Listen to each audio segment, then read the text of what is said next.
As Barbara said this morning, the more you know, the more you know that you don't know. There are so many things that are happening in this nether world behind our backs, things that happen that we are not aware of, and that's going to be more or less the subjects of our next two presenters. Fritz Springmeier, coming to us from Oregon, has spent 20-plus years researching what's been going on in things that most people, not this crowd particularly, but of course most people, really have no clue on in the area of influencing actions of people with various types of mind control. He has so much information it's almost incomprehensible. You wonder how anybody put together that much stuff in a 20-year period. One of the books that I have of his is encyclopedia size, and that's only one of whatever 10 or 20 that he's put together. So there is a lot of information for him to try to cram into the next 55 minutes for you, but he will have a workshop, of course. So welcome for the first time here at Global Sciences, of course, another new fine Fritz Springmeier, please. Thank you. Thank you very much. Where were you when John F. Kennedy was assassinated? Do you remember how you felt? How old were you? What were you doing? Where were you when the Challenger exploded? Do you remember? How did you feel when you saw the pictures of the children that were killed at the daycare center at the Oklahoma City Federal Building? Do you remember? These are trauma memories. We remember them distinctly. They are indelibly etched into our minds. However, how many of us know the lie that was programmed into us at each of those traumas? Now, I realize that most of you don't know what I'm talking about, but I'm getting there. See, I'm not challenging your memories of those traumas. Each of us remember those traumas very distinctly. However, the problem is that we don't know the lie that was attached to each of those traumas. In fact, most of us have never even considered that the conspiracy killed John F. Kennedy in full view of this country for a reason, in order to program us a lie. We've never asked ourselves, why didn't they quietly poison him and make it look like a natural death?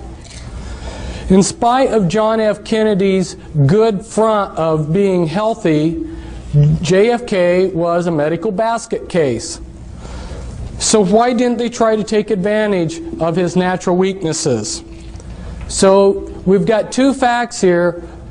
The fact is that they killed John F. Kennedy in full view of the entire nation, and the other fact is that we still have a trauma memory associated around that trauma.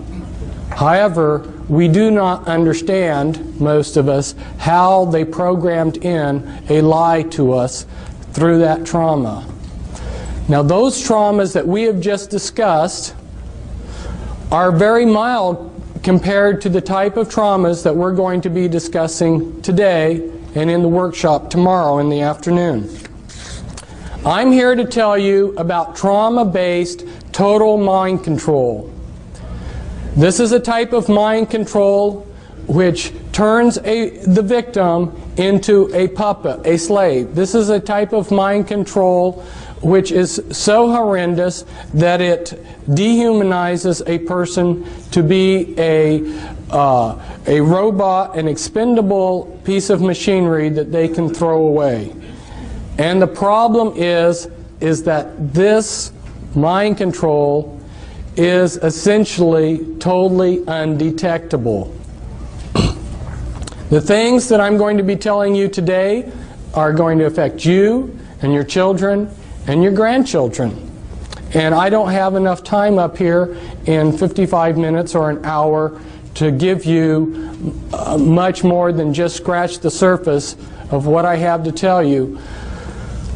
But I do want to be able to, in this first hour, to tell you the issues and then also expose you to our literature, our information that we have that you can obtain that covers those issues, so that if you want to obtain more information on this, you can. Today I'm going to give you some important keys to some of the important mysteries in your life. Everyone loves a treasure hunt. Today you've hit the mother lode. Mind control pertains to many of the things in our life. Why are so many people being abducted by UFOs? Why do things keep going wrong in our government? Who is running the world? How do we protect ourselves from someone who's an intelligent agent of the New World Order? How do we protect ourselves from deception? These are all issues that relate to mind control, and they are the type of issues that I give answers to. What would you like to know about the New World Order or its mind control? Or perhaps the subject bores you.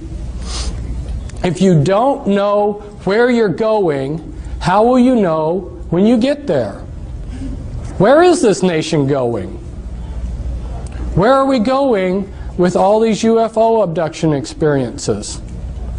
I'll tell you, we are headed toward total mind control. And I'm giving you this talk to motivate you, to help you, to inspire you, to inform you. And I'd like to do a little exercise. Look at the person on your right and look at the person on your left. Now, I'm not doing this to instill fear into you. But the reason I wanted you to look at the person on your right and the person on your left and then yourself is because one or all of you may be under this total mind control and not even know it. But I'm not saying this to instill fear into you, but I'm trying to motivate you out of your complacency. Because after I found out about this horrendous mind control, which is being carried out on such a grand scale, that my life became insignificant compared to the suffering of the millions of victims.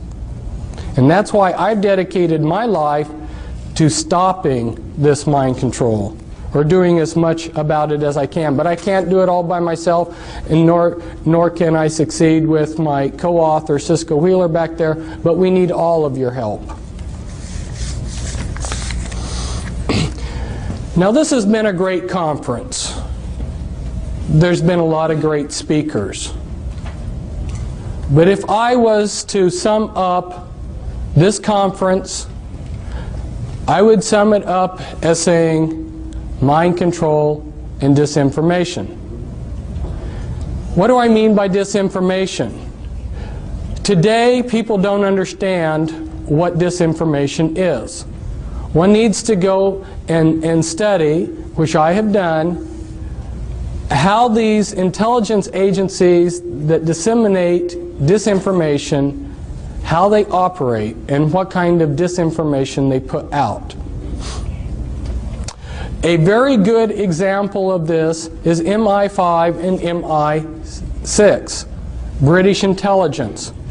Maybe a lot of you are aware that British intelligence created American intelligence. And British intelligence is extremely powerful.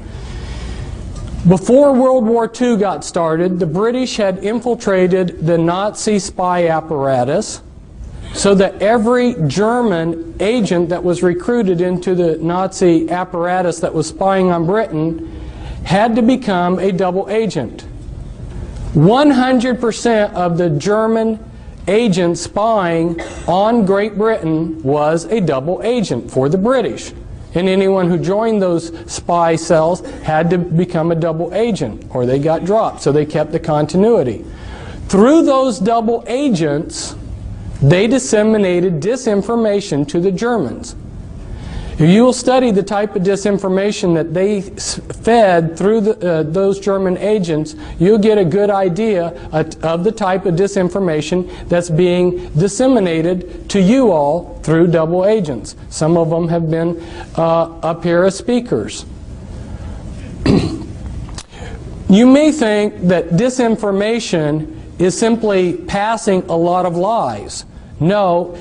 Disinformation has to look like the absolute truth, but you slip in a little poison with it. So some of these double agents that the Nazis had received very big decorations by Hitler. In fact, one of these British agents, double agents, received the highest award that Hitler could give him, while at the same time he received the highest award that the British could give him. Kind of interesting, huh? An example of how disinformation works. You give 99% true information, and it's that one little piece of disinformation that's the clincher. So through their spies, they fed the Germans the range of their naval radar, but they understated it. Well, the Germans were excited to get any information on the British radar, their naval radar. When the Bismarck sailed, and you're familiar with the battleship Bismarck, because their intelligence agencies had been fed this shortened range of the naval British capabilities of their naval radar, that one little piece of disinformation, they made a big mistake, and that mistake cost them the Bismarck. So see, this is how critical it is to understand how a speaker can get up here in front of you, he can give you 95% good information, and it's that 5% poison that he's going to give you that'll be the clincher. It's very hard to understand, for most of us to understand how disinformation comes about. Now, my co-author back there, she said, "Fritz, you're not going to hold back on these people, are you?" Well, for those of you who don't know me, if you watched that movie Braveheart, when I watched the movie Braveheart, I realized that's me, you know. I've been trying to fight these people, and I've got the same spirit. No, I'm not going to hold back on you people, and I don't think you want me to hold back. You want the whole truth, and I'm going to give you the truth as best as I can. And some of you who don't know may be wondering, who is this Fritz Springmeier character? And so, unfortunately, I need to just take a minute and tell you about myself. Why am I in a position to be up here telling you things that other people can't? I think it goes back to several generations before me. My great-grandfather was a very insightful, wise, intelligent, good man. He lived in Germany before World War I, and he saw, because he was insightful, what was coming. So he escaped in a wagon underneath some sacks of grain across the border into the Netherlands, because he saw that a world war was coming at a time when most of the world was just having a good time. And I think God honored the desires of his heart not to be involved in all the warfare that he saw coming to Europe, because he had 5 sons, and they had a lot of sons, and not one of his sons or grandsons ended up fighting in a war, because their age staggered them so that none of them ever got drafted. That's pretty amazing. And then if we look at my father he's still alive. He's exceptionally brilliant man. You would call him a genius. And as I grew up, he allowed me to ask 1,000 questions. You know, I sat there and pestered him the whole day asking him questions, and he would answer them. And he never got tired of that. And he tried to take where he was at in life and his capabilities and help the world. And my mother, she was another brilliant person. My mother and father grew up on farms. They were farm people. They were good people. They were not associated with the system at all, nor have any of my relatives, except for one of my dad's cousins in World War II, because he was a genius, worked on the Manhattan Project. But my father has basically been a technocrat for these people that run the world, and he tried to make a career out of going to third world countries and developing their agriculture. And so I got to see some of the movers and shakers of the world, and I also got to see how the people, as David Adair called them, you know, these bureaucrats, how they treated the technocrats that worked underneath them. My father was sent by the U.S. State Department aid program to Nepal when I was a child to develop the Nepalese agriculture. And he painstakingly typed up a big, massive report of their state of affairs all over the country, which he traveled on by foot and by jeep.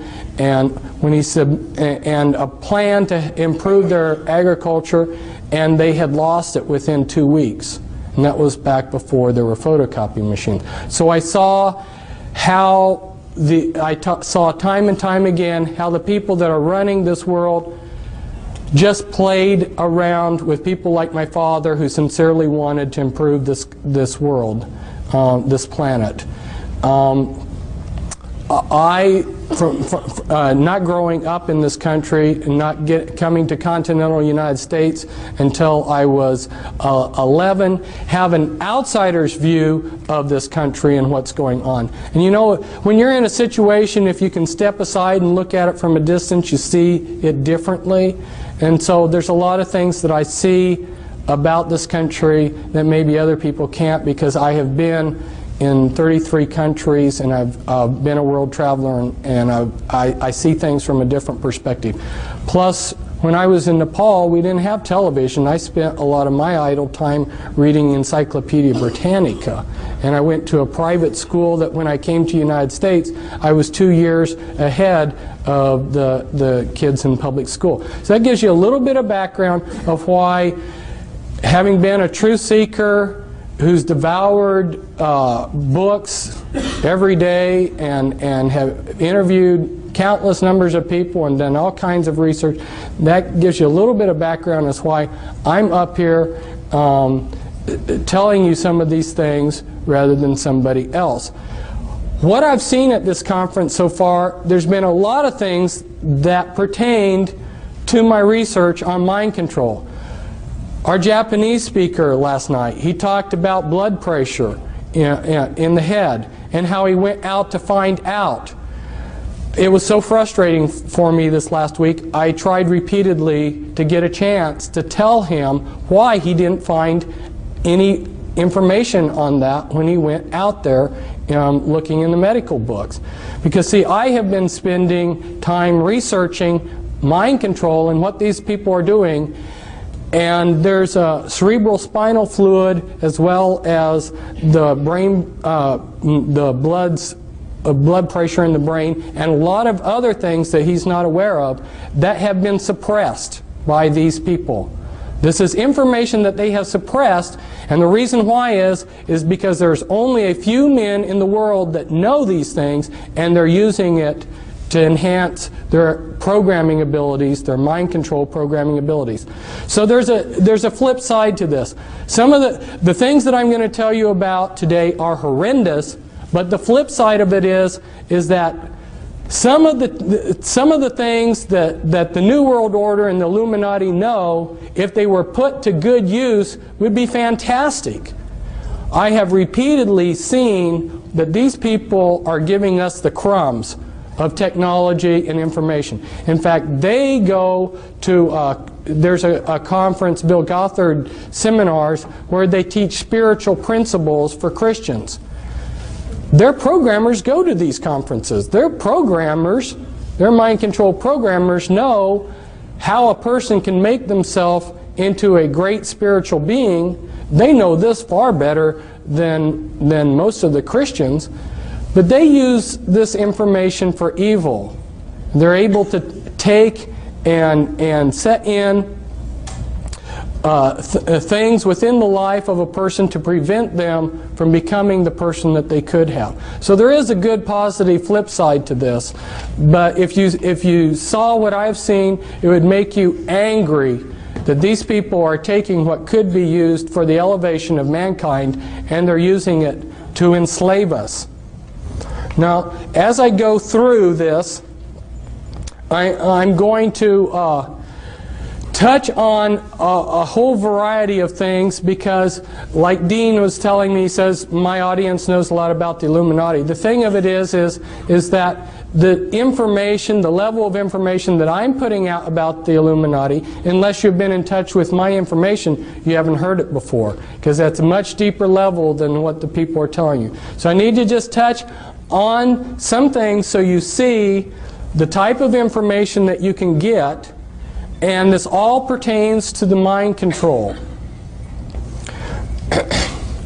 So we're going to run through real quickly here some overheads.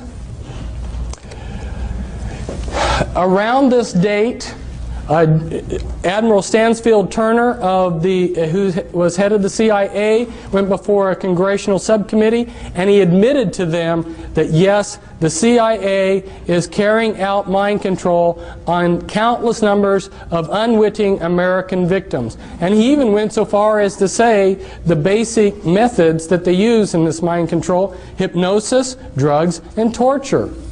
And around this period of time that he was addressing the congressional subcommittee, why the New York Times had this article. Here they mention a couple names of these are mind control programmers. Dr. Ewan Cameron and Dr. Louis Jolyon West. They were two examples of mind control programmers.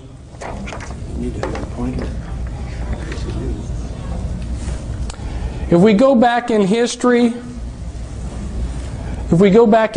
you'll see that our governments are just carrying out methods of control that were written about long ago. Now, those of you who have been associated with the Army realize that they have a lot of pamphlets and books for their people. This was a handbook for chaplains, and inside this handbook for chaplains, they tell all of the religious groups that are recognized by the U.S. military, and one of those groups that's officially recognized is the Church of Satan, so that if you are a satanic priest in the Church of Satan, you are exempt from the draft because you're a clergyman. And Anton LaVey happens to be one of the mind control programmers that I have been exposing, and you'll see a picture of one of his slaves in here. In this book, in this handbook for chaplains, they will tell you that there are 3 degrees within witchcraft, and that is correct. Those first 3 degrees make up the anarchy level of the Illuminati, and then you have a hierarchy level within the Illuminati. Last summer I went out on speaking circuit of 14 major U.S. cities, and there was a tape made, a professionally made tape in a television studio where I explain charts like this, explain a lot. So I strongly recommend that you get that videotape because it gives an excellent overview of a lot of things. But for instance, you'll have this diagram explained, and I go into the top 13 Illuminati bloodlines in that tape. I also have a book. This comes from a book, The Top 13 Illuminati Bloodlines. This pertains to the mind control because these bloodlines learned about these mind control techniques many centuries ago. These are the movers and shakers of the world. And for instance, the Rothschilds, their secret genealogy traces back and this is inside information. You're not going to learn this reading a book. This is inside information. Their genealogies go back to Nimrod. So these are some very powerful bloodlines, and they have learned a lot of techniques for controlling long ago. And when you learn who the bloodlines are, it totally changes your view of history. Now, for instance, Grant and my co-author back there, Cisco, who I brought out of the Illuminati, her father was a programmer, and parts of her were used for programming. Her great uncle, her dad's uncle, was the head of the U.S. military during the Vietnam War, General Earl Grant Wheeler, and he was a descendant from Hiram Ulysses Grant, and Ulysses Grant was of the Collins bloodline and of the Delano family bloodline. Two very powerful bloodlines. And you may have thought that he was just a common, ordinary person. So to understand what's going on, you really need to understand these bloodlines, and that's why I encourage you to get the book that we have back there, the Volume 1 book, the Top 13 Illuminati Bloodlines. These are just some representatives of those bloodlines. And these are Illuminati members that I'm showing you here that are representatives of the different bloodlines. And the DuPonts, for instance, have been in charge of a large portion of the military-industrial complex. They've produced the gunpowder for all of our wars. So every war that we've had, they've gotten incredibly rich. They also are into a lot of the chemicals. Every day you use chemicals that came out of DuPont factories. The Freeman family and Gaylord Freeman, head of the Priory of Zion, and this is the Kennedys. Here we see JFK at the Great Pyramid. It seems like a lot of these Illuminati types have made a pilgrimage to the Great Pyramid. And here's Anton LaVey. See if I can get him up a little bit so that the camera can see a little bit. This is Anton LaVey with one of the members of his church, Sammy Davis Jr. Sammy Davis Jr. was part of Rat Pack, which were in working with the intelligence agencies and were Satanists. And one of his slaves, James Mansfield, is there kneeling down before Anton LaVey in a satanic ritual. And here was the first presidential model sexual slave that they allowed the public to see. This is Marilyn Monroe. She was, both James Mansfield and Marilyn Monroe had sexual relations with John F. Kennedy. And here I believe that you can see her switching personalities. When I start talking to you more about how the mind control is done, you'll understand what I mean by switching personalities, because they create programmed multiples where they get a Dr. Jekyll, Mr. Hyde effect. And here's this is Winthrop, who's said to have the largest porn collection in the world. And the mind control slavery relates to the porn, the type of porn that they do too. This is Guy de Rothschild, very powerful man. His bloodline will have the Antichrist, and that's his son, David.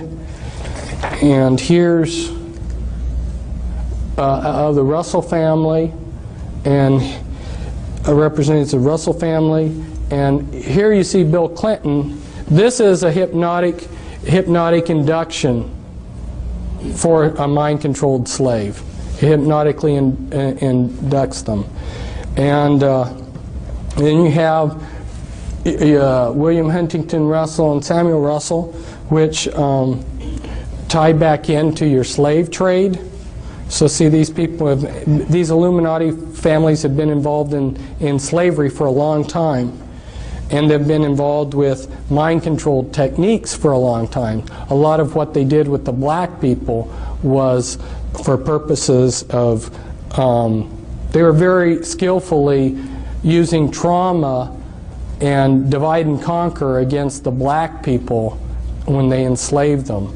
And I don't have time to go into all the ideas behind what they did to the black people, but just leave you with the idea that the reason that they brought over the black people like they did in the ships, with so many dying, and the way they separated them from their past and everything, it was all utilizing mind-controlled techniques.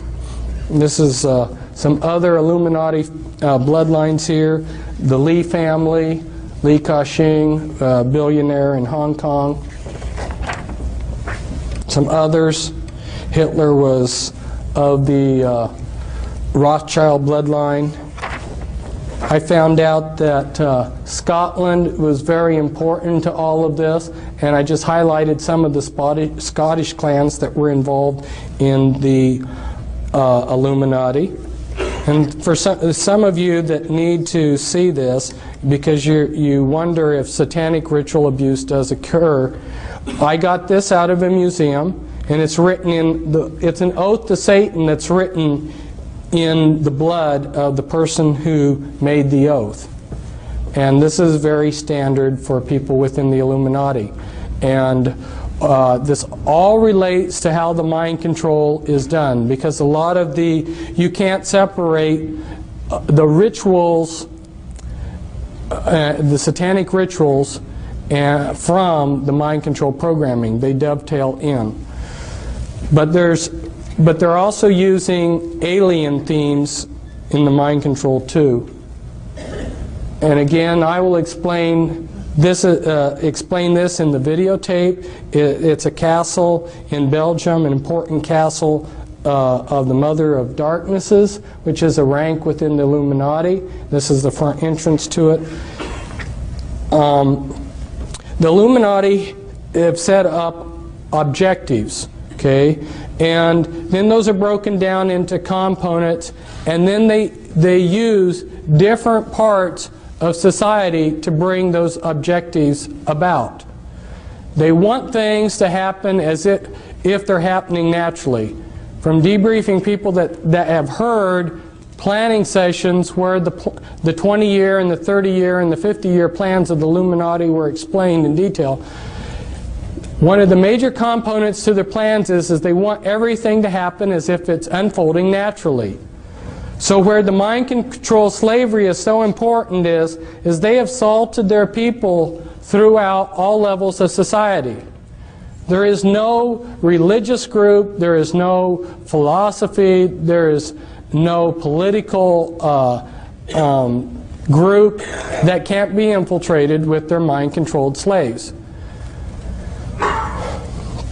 Here's an example of another objective. And you can see how they've broken it down into components, and then their people that are salted throughout different areas are bringing about those goals. This is explained in the videotape, so I won't explain it, but it shows the type of thing that I go into in some of my literature, in some of my books. And this is the Illuminati occult area boards that when they went to make federal regions, they copied the boundaries that the Illuminati occult area boards already had. And again, this is the type of thing that we talk about in the videotape. And you may say, what does this have to do with mind control? It's because healthcare and control of grains and all of these different things that we see being controlled behind the scenes, the way that they are able to control them is with these programmed multiples. And that's why people are saying, well, I can't believe that there's a conspiracy because I don't see it. No, it's being very subtly done behind the scenes. Here, Alice Bailey, who was connected to these people, was head of Lucis Trust and wrote quite a few books, started 140 New Age groups. She writes, "Years ago I said that the war which may follow this one would be waged in the field of the world religion. Such a war will not work out, however, in a similar period of extreme carnage and blood. It will be fought largely with mental weapons and in the world of thought. It will involve also the emotional realm from the standpoint of idealistic fanaticism. This inherent fanaticism found ever in reactionary groups will fight against the appearance of the coming world religion and the spread of esotericism. The coming struggle will emerge within the churches themselves." She's talking about mental weapons. Now, she doesn't spell it out here, but what she's talking about is the mind control that I'm talking about. And the name of her book's very appropriate. It's an externalization of the hierarchy. What was done in secret in these secret societies that tie in with the Illuminati, what was done in secret 100, 150 years ago is being externalized into society. And part of the way that they're doing it is through the mind control that's got an alien script to it, and through people that are seeing things and dreams and so forth. You know, one of the ways, see, my father was just naturally smart, but there weren't enough naturally intelligent people for the New World Order types to take advantage of. If you understand what they need to run their computer systems and to do the type of research that they need, they needed to have some trick to get enough geniuses to really move rapidly forward with what they wanted to accomplish. And they discovered that if they scarred the brainstem, they could create somebody with a photographic memory. And so a lot of your people out there that are geniuses working for the system are mind-controlled slaves that have their brainstem scarred as a child. They've been given a photographic memory, and they've got programming. Now, how do they control these people? Well, they are releasing technology at a rate that they have decided upon, and they release that. If you're a mind-controlled slave, a lot of the ideas that you will get will come as dreams. Okay? They're controlling the various Christian denominations, various Christian religions. They're controlling the New Age movement. Your New Age prophets that are seeing things. Where do you think this stuff is coming from? And that's why I was so pleased to see Raylan Russbacher tell you her own personal story about how she discovered that the things that she had been channeling were actually being channeled through her via mind control from the intelligence agencies. This is, it doesn't show up very well on here. It's such a beautiful picture, but it's the inside of the House of the Temple of the Supreme Command of the Supreme Council, of the 33rd degree of the Scottish Rite Freemasonry in New York City. The House of the Temple here, one site for programming, one place for the Grand Druid Council to meet in a room there. Here I'm at a programming site. And this is the Presidio, and this is real near the Presidio, the Palace of Fine Arts, and where Illuminati have done rituals. Here's some more pictures from the area. You'll notice that the 6th Army has the satanic hexagram within a circle with the satanic anarchy A inside of it, and a lot of their staff are Satanists. This is some more sites around the area used for programming. This is on the Presidio where the Illuminati have had some rituals inside of there. And in the distance here is Alcatraz, which has been used for ritual programming. This is Tavistock, which is a site that's been used for mind control programming. Rothschilds have used Tavistock quite a bit. Here's a couple programmers. This is Michael Aquino, who's head of Temple Asset. He's a mind control programmer. And I don't think that he's got his staff in his hand there in the picture, but he oftentimes carries a staff. That's staff is like a cattle prod, and it will give you electroshock. There's been quite a few books coming out recently about the mind control, but they're all pretty vague. So I encourage you to get the Volume 2 book that we have, and the title to it's The Illuminati Formula Used to Create an Undetectable Total Mind-Controlled Slave. Now, how are they doing this? Well, they're using natural things, natural functions of the brain. Some of you have probably been driving along the road and you've been talking to your wife and just driven automatically. See, the mind can work in two different things. What you're doing is you're hypnotically trancing out on your driving. Maybe some of you have been driving and you went from point A to B and don't even remember driving. You just put yourself into self-hypnosis. There's different altered states that the mind can go into, and they're very familiar with these. The mind also has the ability to disassociate. You know, if you say, some people, if they say something that's wrong, and then you try to correct them later on, they say, well, no, I didn't say that. Their mind has to disassociate. Or you go on a trip and you remember the good things but forget the bad things. Okay, this is disassociation. The mind has a natural ability. Now let's say that you're a soldier in a war, and this has been going on for thousands of years to soldiers in wars. Let's say your buddy, for instance, has his arm blown off and his guts are blown out, and it's a horrible sight.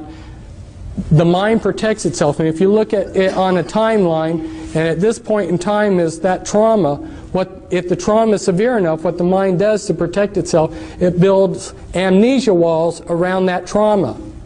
Well, the Illuminati learned this a long time ago, and so what they do is they compartmentalize the mind. They take a small child and they just traumatize the heck out of it and split the mind and build all these amnesia walls between all these traumas. The worse the trauma, the better, because the better the trauma wall. So the most horrendous traumas you can possibly imagine are the ones that they want to use. When you've splintered the mind up into many pieces of disassociated pieces, then you can go in and pull that piece up to the front of the mind, and you can construct out of that piece of memory whatever you want out of it. And you remember that some people have said that the human mind is like a huge computer, and if you got all the computers of the world together, in some ways your mind would excel. You would be all of the computers in the world. You've got a fantastic computer here. Well, you know how a computer can section off memory. You know, when you turn on your computer, if you need to reboot it, it reboots out of memory that you can't get to. In order to make a functioning computer, the big hurdle that they had to jump over was to be able to create memory that you couldn't access. Well, that's what they're doing with the mind. They're splintering up your memory into thousands of little pieces. My co-author on a couple books on the mind control, her mind was split 30,000 ways. Now, you take those pieces of the mind, yeah, tremendous amount of trauma. Think of the amount of trauma it takes to split the mind and then multiply that times 30,000 times. Tremendous amount of trauma all through these people's lives. So you take that piece and you can make that piece of the mind into anything you want. Now let's say they take one piece and they show it films, and through the programming they make it into a particular personality. Well, what they want to do is they want to make the most perfect front for their slave possible. And so They will test a slave, they will test a victim that they're going to make into a mind-controlled puppet. They'll test them when they're a small child.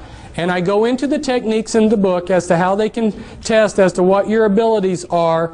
They use EKG tests, and they know how to determine what your abilities are as a small child as to when you would grow up. So they plan out your they plan out your life ahead of time. They say, this one will be a doctor, this one will be a lawyer, this one will be a scientist working on rockets, this one will be this one will be that, okay? And depending on what they're wanting you for will determine the type of programming they give you.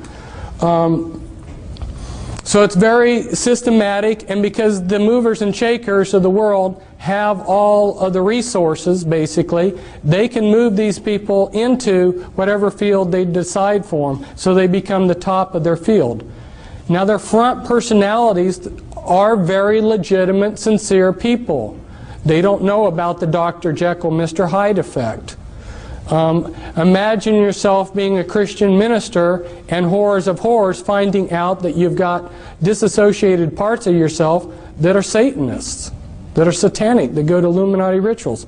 We recently had a minister fly in with his wife. He heard me speaking last summer on my lecture circuit, and when he heard me talk about the Illuminati, he realized there's nobody else that understands the Illuminati or the type of programming I have that can help me. There are very few people out there that understand this. That's why he came to visit us. That's one reason why I needed to talk to your people, Dean, about the Illuminati, is because since we have been here in this conference, there have been a number of people that have come up that have discovered that they have this kind of programming. They've come, they've gotten our material just since we have come to this conference. And there's other people probably that will learn it too. And so it gives people that are victims of this some confidence that there's somebody out there that will understand them when they hear that there's a few people like myself that really understand in depth what the Illuminati is all about. Now, this comes from a book. I took it from somebody else's book, but this is somebody who's trying to develop artificial intelligence for computers. He's extremely brilliant. He understands the mind perhaps better than anybody, and he's showing the processes of memory and motivation. And I'm just throwing these diagrams up to you to show you that the natural mind is not one monolithic thing, but it's many components. And the Illuminati understand what those components are and how to divide the mind from itself and how to control those processes. For instance, if you electroshock somebody, you destroy their short-term memory for about 24 hours. So every time that Cisco was used for some purpose, let's say she was running drugs for them, or being used as a sexual slave, or whatever they were using her for, on a daily basis practically, they would electroshock her. What that would do is splinter your short-term memory. Once they get you programmed to where they want you, then they will delete your memory of having been used in these things. People that are on sensitive in government projects, if you are in charge of something that takes a classification, you're going to be under mind control. Don't you think that they're smart enough to want to control their secrets? And this was taken at Bethesda, which happens to be a programming center, but it's showing the brain's PT scans of multiples. And you'll see that from when one personality holds the body to another, we've got totally different PT scans. The mind of a multiple personality, and they now call MPD-DID, just recently changed that, I think, to throw some confusion into things. But when you look at the PET scans, they're different. If I try to impersonate a different persona while I'm getting PET scans, my brain will look the same. The programming is layered in, and this comes from another one of our books back there. Cisco did amazing drawings where she invited her different alters, her different personalities to work together on putting down on paper what they were seeing, because they had no talk programming. And the programming that is so sophisticated, in the 3-hour workshop, I'm going to try to go through step by step and give you more of the details of how it's done. And of course, you've got the Volume 2 book, which explains it from A to Z2. But there's so much to talk to you about.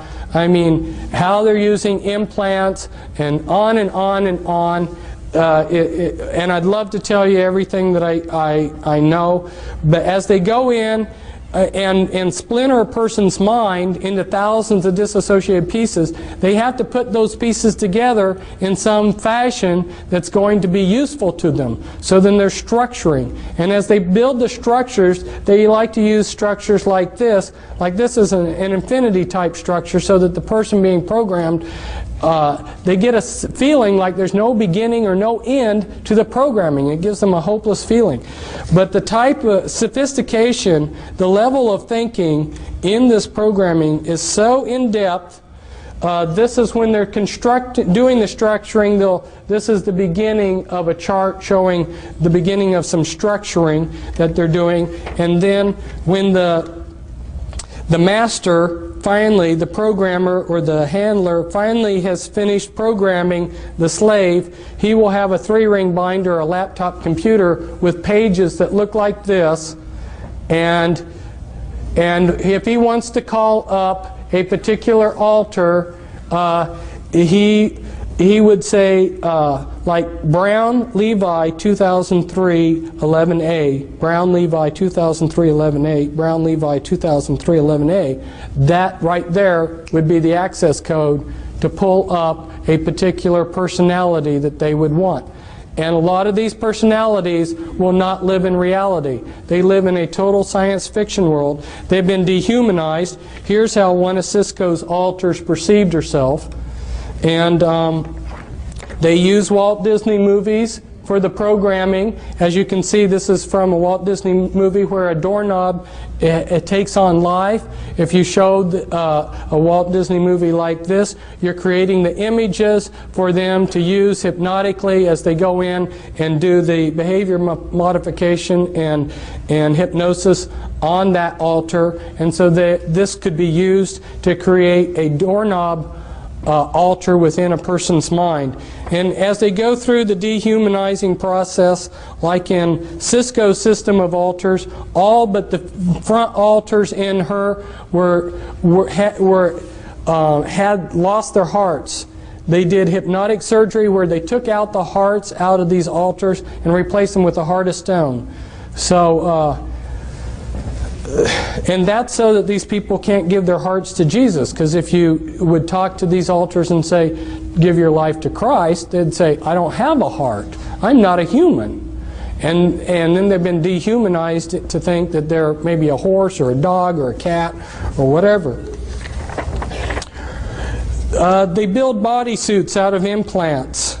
And you heard about last night about the biochip, how they're able to make a miniature computer that's very, very tiny, the size of a cell or even less. That's true. And they attach these tiny... You have to understand how computers are made. All a computer is an on-off switch. Anything that will consistently do one thing consistently, move in a particular direction or something, can be used as an on-off switch. They take strings of carbon atoms. They use DNA templates. Anyway, they make mini computers that are extremely tiny, attach them to viruses. Viruses have a liking for a particular part of the body. They will build a bodysuit of implants in you with these tiny computers, put in a master computer in the back of your neck, and these are just a few of the sites. These are the audio implants. There's about 6 different major categories of implants. You've got mimics implants, you've got auditory implants, holographic implants anyway. And when they program, they layer in the programming. They use a lot of, some of the base programs are your Alien scripts, your Alice in Wonderland and Wizard of Oz. Those are very common base programming scripts. And also Star Wars and Star Trek. Star Trek's a big one. What are the implications of this mind control? You've heard the term paradigm shift. The implications of this mind control are so mind-boggling that it's taken me years to make what people call the paradigm shift, to really comprehending everything we see. Nothing is as it looks, okay? And anything that is clean has been infiltrated and been dirtied.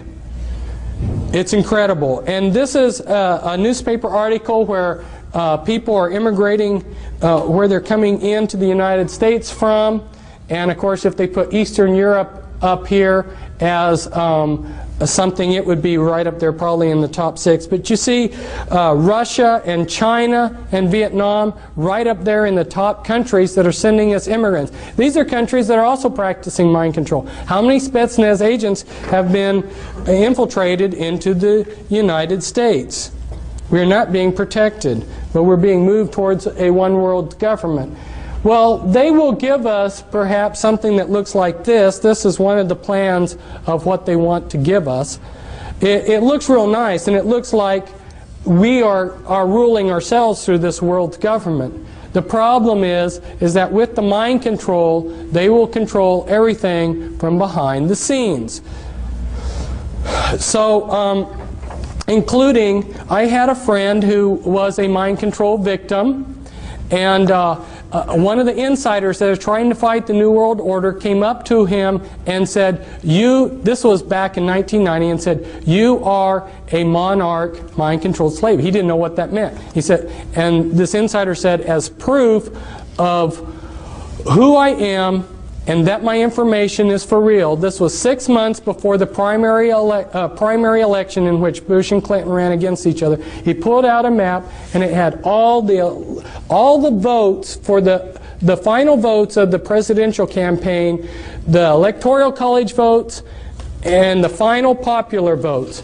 And these men found out the same thing that I found out from various sources, James Collier and his brother. They spent 20 years tracking down how the voting is rigged. I'm telling you people, nothing is as it seems, and there are people that can come up here and stand up here and be a lot more humorous than I, and can tell you, you know, that you can vote these people out of office. There is no political system that is going to work anymore when they are making mind-controlled slaves. And I'd love to have all of you come to my workshop, because there's so much that I have to say, and it's so important. And our table's back there. Thank you.